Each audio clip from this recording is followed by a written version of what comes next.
চোটের কারণে দীর্ঘদিন মাঠের বাইরে থাকার পর সান্তোসের হয়ে মাঠে ফিরেছিলেন নেইমার। 7 ম্যাচে 3 গোল ও 3 অ্যাসিস্ট করে দুর্দান্ত ফর্মে ছিলেন তিনি। তবে ক্যাম্পিওনাতো পলিস্তার সেমিফাইনালে করিন্থিয়ান্সের বিপক্ষে চোটের কারণে একাদশে ছিলেন না নেইমার। বেঞ্চে বসে দেখেছেন দলের 2-1 গোলের ব্যবধানের হার।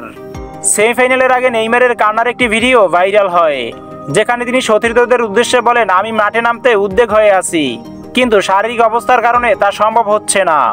তবে সমালোচনা শুরু হয় মূলত নেইমারের কার্নিভালে অংশ নেওয়াকে ঘিরে।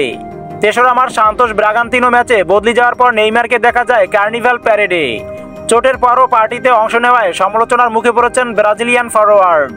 জনপ্রিয় লেখক কাসাগ্রন্থে জুনিয়র লিখেছেন, সে সেমিফাইনালের বদলে কার্নিভালকে বেছে নিয়েছে। নেইমারের পেশাদারিত্ব নিয়ে প্রশ্ন তোলার সময় এসেছে। আরেকজন সাংবাদিক লিখেছেন, এটা সমর্থন করার মতো নয়। চোট থাকা সত্ত্বেও কার্নিভালে যাওয়া তার পেশাদারিত্বকে প্রশ্নবিদ্ধ করে। সমালোচনার পর নেইমার ইনস্টাগ্রামে লিখেছেন, আমি যে কোনো মূল্যে মাঠে থাকতে চাই এবং দলকে সহায়তা করতে চাই, কিন্তু শারীরিক অসুবিধার কারণে তা সম্ভব হচ্ছে না। কোচ পেদ্রো কাইজিনা নেইমারকে বেঞ্চে থাকার নির্দেশ দেন। তবে সমর্থকদের অনেকের মনে করছেন নেইমারের পেশাদারিত্বের অভাবেই সান্তোসের সেমিফাইনাল থেকে বিদায়ের কারণ।